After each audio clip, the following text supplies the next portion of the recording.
आखिर कैसे हुई महासती सुलसा के 32 पुत्रों की अकाल मृत्यु। प्रस्तुत है महासती सुलसा की अद्भुत कथा का एपिसोड 2।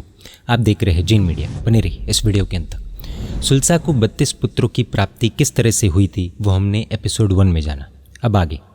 वैशाली नगर में महाराजा चेटक का राज था। महाराजा चेटक भगवान महावीर स्वामी के मामा थे और उनके भक्त भी। वे एक आदर्श श्रावक थे। उनकी रानी का नाम प्रथा था और उनकी कुल 7 बेटियां थीं। पहली बेटी प्रभावती का विवाह वीतभय नगर के राजा उदयन से हुआ था। दूसरी बेटी पद्मावती का विवाह चंपानगरी के राजा दधिवाहन से हुआ था। तीसरी बेटी मृगावती का विवाह कौशाम्बी के राजा शतानिक से हुआ था। चौथी बेटी शिवा का विवाह उज्जैनी के राजा चंड प्रद्योत से हुआ था। 5वीं बेटी ज्येष्ठा का विवाह कुंडपुर के युवराज नंदीवर्धन से हुआ था। सुज्येष्ठा और चेलना का विवाह बाकी था। दोनों राजकुमारियों में गहरा प्रेम था और वे सभी कलाओं में एक्सपर्ट थी। एक दिन एक तापसी दोनों राजकुमारियों के पास आई। दोनों राजकुमारियां अपने आसन से उठ गई और पूछा, आप यहाँ कैसे आई? तापसी बोली, मैं तुम्हें सच्चा धर्म बताने आई हूँ। राजकुमारियों ने कहा, कौन सा धर्म? तापसी ने कहा, शौच यानी कि स्वच्छता, यानी कि हर जगह पर हाथ पैर धोना और मन को फ्रेश रखना ही असली धर्म है। उसी से सारे पाप मिटते हैं। तब सुज्येष्ठा ने कहा, जिनेश्वर ने कहा है कि अहिंसा और दया ही असली धर्म है। दया ही धर्म के पेड़ की जड़ है। दया के बिना धर्म कैसे होगा? कड़वी तुंबड़ी यानी कि तुरिया को तीर्थ के पानी से धोने पर भी वो मीठी नहीं होती। उसी तरह केवल शरीर की सफाई से आत्मा का कल्याण नहीं होता। सुज्येष्ठा ने इस तरह कई तर्क देकर तापसी की बात का खंडन किया और दासियों को आदेश दिया कि उसे बाहर निकाल दो। तापसी इस अपमान को सहन नहीं कर पाई और बहुत गुस्सा हो गई। उसने बदला लेने की ठानी और सोचते सोचते उसे एक योजना सूझ गई। तापसी ने सुज्येष्ठा को फंसाने के लिए लकड़ी के पट्टे पर उसका सुंदर चित्र बनाया और उसे लेकर राजगृही नगरी के श्रेणिक महाराजा के महल में गई और महाराजा को सुज्येष्ठा का चित्र दिखाया। सुज्येष्ठा का चित्र दिखाकर श्रेणिक राजा मोहित हो गए। श्रेणिक महाराजा ने पूछा, ये कौन है? कोई नागकन्या या रति जैसी देवी? सच बताओ, ये किसका चित्र है? तापसी ने कहा, ये कोई देवी नहीं है, यह तो चेटक महाराजा की बेटी सुज्येष्ठा का चित्र है। असली रूप तो इससे भी ज़्यादा सुंदर है और वो आपके योग्य है।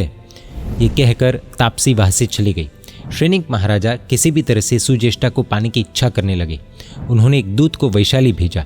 दूत ने वैशाली की राजसभा में जाकर कहा कि हे राजन, मैं राजगृही से श्रेणिक महाराजा का संदेश लेकर आया हूँ। श्रेणिक महाराजा आपकी बेटी सुज्येष्ठा से विवाह करना चाहते हैं। चेटक राजा ने कहा, यह नहीं हो सकता। तुम्हारे महाराजा वाहिक कुल के हैं। मेरे हैस्त्य वंश की बेटी का विवाह उनसे नहीं हो सकता। तुम यहाँ से चले जाओ। अपमानित होकर वह दूत लौट आया और सारी बात श्रेणिक महाराजा को बताई। यह सुनकर श्रेणिक महाराजा बहुत दुखी हो गए। ये देखकर अभय कुमार ने कहा, पिताजी, कुछ काम ताकत से होते हैं और कुछ बुद्धि से। चेटक राजा बलवान है और अपने कुल का अभिमानी भी है। वह सीधे से तो बेटी नहीं देगा। इसके लिए कोई और तरीका निकालना होगा। आप चिंता न करें, मैं कोई उपाय सोचता हूँ। अभय कुमार ने गहराई से सोचकर एक योजना बनाई। उसने राजगृही के चित्रकार से श्रेणिक महाराजा का बहुत सुंदर चित्र बनवाया और फिर गुटिका यानी कि चमत्कारिक गोली के असर से अभय कुमार ने अपना रूप और आवाज़ बदल दी और व्यापारी का वेश धारण कर लिया। वह वैशाली आकर राजमहल के पास ही अपनी दुकान खुलकर बैठा। वहाँ पर वह शरीर की सजावट के लिए सुगंधित और सुंदर चीज़ें बेचने लगा। उसके मधुर और विनम्र व्यवहार से महल की कई दासियाँ उससे सामान लेने आने लगी। एक दिन सुज्येष्ठा की दासी भी सामान लेने आई। तभी अभय कुमार श्रेणिक के चित्र की पूजा करने लगे। दासी ने वह चित्र देखा और बहुत प्रभावित हुई। उसने पूछा, ये किसका चित्र है? अभय कुमार ने कहा, यह राजगृही के सम्राट श्रेणिक महाराजा का चित्र है। मैं उन्हें अपना आराध्य यानी कि आइडल मानता हूँ। दासी ने जाकर सुज्येष्ठा को ये बात बताई और सुज्येष्ठा के मन में चित्र देखने की इच्छा हुई। दासी ने यह बात अभय कुमार से कही। अभय कुमार ने अपना प्लान सक्सेसफुल होते हुए देखकर कहा कि मैं यह चित्र देने के लिए तैयार हूँ, लेकिन यह बात राजा को पता नहीं लगनी चाहिए। और अभय कुमार ने वह चित्र कपड़े में लपेटकर दासी को दे दिया। दासी ने जाकर वह चित्र सुज्येष्ठा को दिया। चित्र देखकर सुज्येष्ठा बहुत प्रभावित हुई और उसने मन ही मन ठान लिया, अगर मैं विवाह करूंगी तो श्रेणिक महाराजा से ही करूंगी, किसी और से नहीं। सुज्येष्ठा की दासी ने यह बात अभय कुमार को बताई और कहा कि राजकुमारी ने अपने मन में श्रेणिक महाराजा को पति मान लिया है। आप कुछ भी उपाय कर यह विवाह करवाइए। अभय कुमार ने कहा, राजकुमारी अपने फैसले में अडिग तो रहेगी ना? महाराजा चेटक अपनी बेटी को सीधे तो देंगे नहीं। एक ही उपाय है, राजकुमारी का अपहरण यानी कि किडनैप करना। इसके लिए पूरी तैयारी करनी होगी और यह बात छुपा कर रखनी ज़रूरी होगी। मैं राजमहल के पास एक सुरंग यानी कि टनल खुदवाऊंगा और उसी सुरंग के रास्ते से श्रेनिक महाराजा आएंगे और राजकुमारी को लेकर जाएंगे। दासी ने जाकर सुज्येष्ठा को पूरी योजना समझाई और सुज्येष्ठा भी मान गई। वो किसी भी हाल में श्रेनिक को पाना चाहती थी। अभय कुमार ने भी अपनी दुकान बंद कर दी और राजगृही लौट गए। वहां पहुंचकर अभय कुमार ने भी अपने पिता श्रेनिक महाराजा को भी पूरी योजना अच्छे से समझा दी। इधर वैशाली से लेकर राजमहल तक गुप्त सुरंग यानी कि टनल खोदने का काम शुरू हुआ। कुछ ही दिनों में वह सुरंग बनकर तैयार हो गई। अभय कुमार ने महासती सुल्सा के 32 पुत्रों को श्रेनिक महाराजा के अंगरक्षक यानी कि बॉडीगार्ड बनाया, क्योंकि वे सभी 32 युवान बहुत बहादुर और वॉर सिचुएशन में एक्सपर्टीज रखने वाले थे। एक शुभ दिन श्रेनिक महाराजा ने राजगृही से वैशाली की तरफ जाना शुरू किया। सबसे आगे सुल्सा के 32 पुत्रों के रथ थे और सबसे पीछे श्रेनिक महाराजा का रथ था। सुरंग से निकलकर सभी रथ बाहर आ गए। इधर सुज्येष्ठा ने अपनी बहन चेलना को सब बातें बता दी तो चेलना भी श्रेनिक से विवाह करने के लिए तैयार हो गई। दोनों बहनें भी रथ में बैठने के लिए तैयार थी। सबसे पहले चेलना रथ में बैठ गई। सुज्येष्ठा भी रथ में बैठने ही जा रही थी, लेकिन अचानक उसे अपने रत्नों की पेटी याद आ गई। उसने श्रेनिक से कहा कि मैं अपनी पेटी लेकर आती हूँ, तब तक आप रुको। थोड़ी देर बीतने पर अंगरक्षक चिंतित होने लगे। उन्होंने कहा, राजन, शत्रु के घर में ज़्यादा देर तक रुकना अच्छा नहीं है, जल्दी चलना चाहिए। ये सुनकर श्रेनिक ने सोचा, सुज्येष्ठा तो रथ में बैठ गई है, चेलना राजकुमारी पीछे रह गई है, लेकिन अब ज़्यादा रुकना ठीक नहीं होगा। उन्होंने सारथी को आज्ञा दी, रथ चलाओ। श्रेनिक महाराजा को ये गलतफहमी हो गई कि चेलना सुज्येष्ठा है। इधर कुछ देर के बाद सुज्येष्ठा अपनी पेटी लेकर वहाँ पर आई, लेकिन वहाँ पर न तो श्रेनिक का रथ था और न ही अंगरक्षकों के रथ। ये देखकर वो घबरा गई और सोचने लगी, हाय, मैं रह गई और चेलना चली गई। वो ज़ोर ज़ोर से रोने लगी और फिर भागकर राजमहल में अपने पिताजी के पास गई और बोली, पिताजी पिताजी, चेलना का अपहरण हो गया है। चेलना के अपहरण की बात सुनकर चेटक महाराजा बहुत गुस्से में आ गए।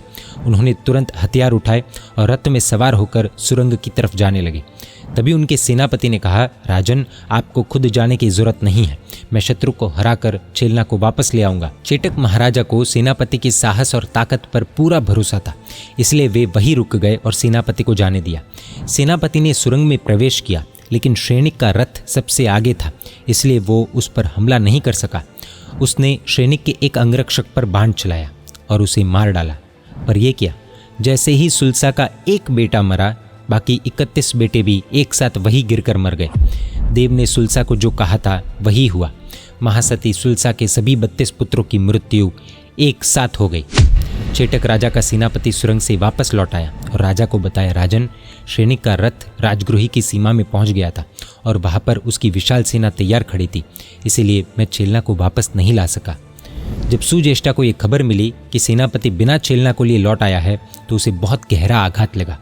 वो सोचने लगी, हाय, मेरे दुर्भाग्य की कोई सीमा नहीं है। जिस श्रेनिक को पाने के लिए मैंने इतना बड़ा जोखिम उठाया, उसी को मैं नहीं पा सकी। अभय कुमार ने इतनी बड़ी गुप्त सुरंग बनवाई और मैं इतनी अभागिन हूँ कि श्रेनिक का हाथ पकड़ न सकी। अब इस जीवन में मैं किसी और को नहीं चुनूंगी। मैं महावीर प्रभु के चरणों में जाकर दीक्षा लेकर अपना जीवन धन्य बनाऊंगी। एक अच्छे अवसर पर सुज्येष्ठा ने अपने दिल की बात अपने पिताजी से कह दी। उसकी दृढ़ भावना देखकर चेटक महाराजा और महारानी को आश्चर्य हुआ, लेकिन उसकी इच्छा देखकर उन्होंने खुशी से उसे अनुमति दे दी और एक शुभ दिन सुज्येष्ठा ने प्रभु महावीर के हाथों से रजोहरण लेकर दीक्षा जीवन स्वीकार किया और जैन साध्वी जी बनी। उसने संयम और धर्म का पालन करके अपनी आत्मा का कल्याण किया। सुरंग के रास्ते से जब महाराजा श्रेनिक का रथ राजगृही नगरी में पहुंच गया, तब श्रेनिक राजा ने कहा, सुज्येष्ठा, राजगृही आ गया है, रथ से नीचे उतरो। ये सुनकर चेलना ने कहा, हे स्वामी, मैं सुज्येष्ठा नहीं हूँ, मेरा नाम चेलना है, मैं सुज्येष्ठा की छोटी बहन हूँ। श्रेनिक ने चौंक कर पूछा, तो फिर सुज्येष्ठा कहाँ है? चेलना ने कहा, नाथ, हम दोनों ने दिल से आपको ही वर चुना था। हम दोनों रथ में बैठने के लिए तैयार थी, लेकिन सुज्येष्ठा अपनी रत्नों की पेटी भूल गई थी। वह उसे लेने के लिए गई और तभी यह स्थिति बन गई, वो पीछे रह गई। ये सुनकर श्रेनिक ने गहरी सांस ली और कहा, सुज्येष्ठा पीछे रह गई, आखिर जो किस्मत में लिखा होता है वही होता है। फिर उन्होंने चेलना को अपने महल में भेज दिया। इसके बाद श्रेनिक ने अभय कुमार को बुलाकर पूछा, अब तक सुरंग से सुल्सा के जो 32 पुत्र थे, जो अंगरक्षक थे, वो क्यों नहीं आए? अभय कुमार ने कहा, पिताजी, मैं अभी जाकर देखता हूँ। अभय कुमार तुरंत सुरंग तक पहुंचे और वहां जाकर उन्होंने देखा कि सारे अंगरक्षक मर गए। यह देखकर उन्हें बहुत बड़ा झटका लगा। वो वापस लौटकर सैनिक महाराजा के पास गए और उन्हें यह दुखद समाचार दे दिया। ये सुनकर सैनिक को बहुत गहरा दुख हुआ। सैनिक राजा सोचने लगे, मेरी अंधी ही मोह ममता को धिक्कार है। मेरे कारण ही सुलसा के 32 बेटों की एक साथ मौत हुई है। अगर मैं अपने गुस्से में वैशाली पर हमला भी कर दूं तो भी इससे क्या फ़ायदा होगा। सुलसा के 32 बेटों को तो मैं वापस नहीं ला सकता हूँ। यह सोचकर सैनिक महाराजा अत्यंत दुखी हो गए। अभय कुमार ने कहा, पिताजी, अब हमें 2 ज़रूरी काम करने हैं। पहला ये कि सुलसा के बेटों के मृत शरीर उसके महल तक पहुंचाना, और दूसरा ये कि नाग सारथी और सुलसा को उनके बेटों की मौत की खबर देना। महाराजा सैनिक ने कहा कि सुलसा तो धर्मात्मा है, शायद वह यह दुख सह लेगी, लेकिन नाग सारथी और उसकी बहुओं की क्या हालत होगी, वे यह आघात कैसे सह पाएगी। इसके बाद सैनिक और अभय कुमार दोनों रथ में सवार होकर सुलसा के महल की ओर चल पड़े। महाराजा और महामंत्री को अचानक अपने महल के दरवाजे पर आते देखकर नाग सारथी को बहुत आश्चर्य हुआ। वो हाथ जोड़कर बोला, राजन, आपका स्वागत है। आपके आने से मेरा आंगन पवित्र हो गया। कुछ बातें करने के बाद अभय कुमार ने धीरे से कहा, वैशाली से लौटते समय शत्रु ने तुम्हारे एक बेटे पर हमला करके उसे मार डाला, लेकिन दुर्भाग्य से उसके साथ ही तुम्हारे बाकी सभी बेटे भी मर गए। ये सुनते ही नाग जैसे पत्थर सा हो गया और ज़मीन पर गिर पड़ा। कुछ देर के बाद होश आने पर वो जोर जोर से विलाप करने लगा, रोने लगा। उसकी आंखों से आंसुओं की धारा बहने लगी। इधर जैसे ही सुलसा को अपने 32 बेटों की एक साथ मौत की खबर मिली, वह भी बेहोश होकर गिर पड़ी। थोड़ी देर के बाद उसे होश आया तो वो भी रोने लगी।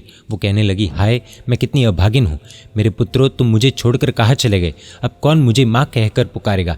हे दुर्भाग्य, तूने मेरी 32 बहू को एक साथ विधवा कर दिया। सच तो ये है कि इस मौत का कारण मैं ही बनी हूँ। देव ने मुझे एक एक करके खाने के लिए 32 गोलियाँ दी थी, लेकिन मैंने उन्हें एक साथ खा लिया, इसलिए एक की मौत के साथ ही सब मर गए। जब उनकी बहुओं को भी अपने पतियों की मौत की खबर मिली तो वे भी बेहोश होकर गिर पड़ी।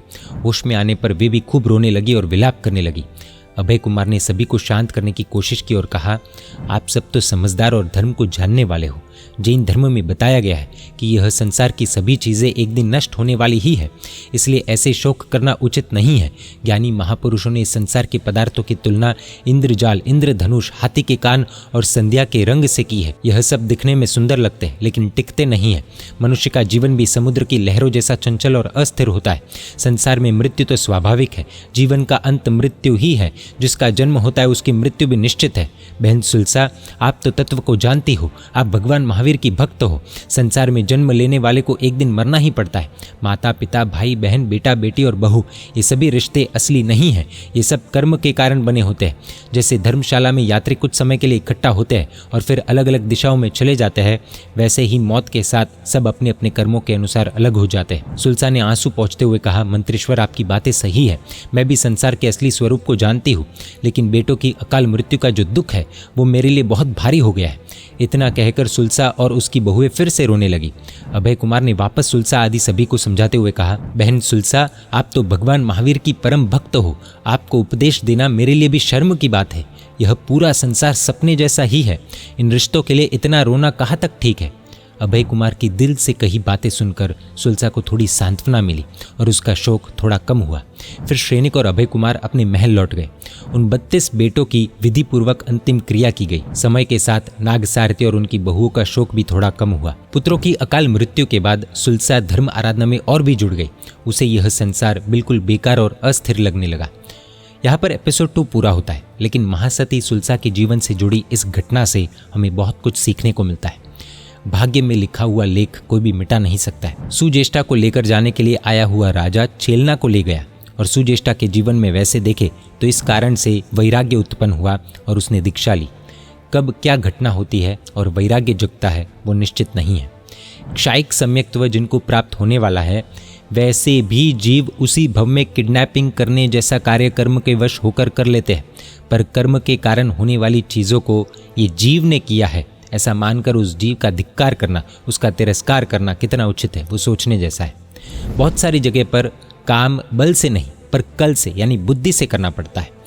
कल की जगह बल से काम करने पर व्यक्ति को कुछ भी प्राप्त तो नहीं होता, पर उसे मुँह की खानी पड़ती है, यानी कि उसकी इज्जत का भी कचरा हो जाता है। सुलसा जैसी दृढ़ श्रद्धा वाली श्राविका भी पुत्र मरण का शोक करती है। यही चीज़ बताती है कि दीक्षा जीवन कितना मुश्किल है, क्योंकि दीक्षा लेने के लिए सभी संबंधों से दूर होना पड़ता है और संबंधों से दूर होना कोई छोटी बात नहीं है। बहुत सारी दीक्षाएं आज भी हो रही है, तो दीक्षा एक्चुअल में कितनी हार्ड है, टफ है, वो समझने की ज़रूरत है। उन 32 पुत्रों ने भी पूर्व भव में कैसा कर्म बांधा होगा, एक साथ जन्म लेना, एक साथ बढ़ना और एक साथ मरना। एयर इंडिया जैसे हादसे की जहाँ पर सामूहिक मृत्यु होती है, वहाँ पर पूर्व भव कुछ अलग ही प्रकार का कर्म काम करता है। इसलिए सामूहिक पाप करने से पहले 1 या 2 नहीं बल्कि 100 या 1000 बार सोचना चाहिए। एपिसोड 1 में हमने जाना था कि महासती सुलसा तीर्थंकर नामकरण का उपार्जन करेंगी, यानी कि भविष्य में तीर्थंकर बनेगी। लेकिन कैसे, जानेंगे अगले एपिसोड में। जय जिन शासन, जय महावीर।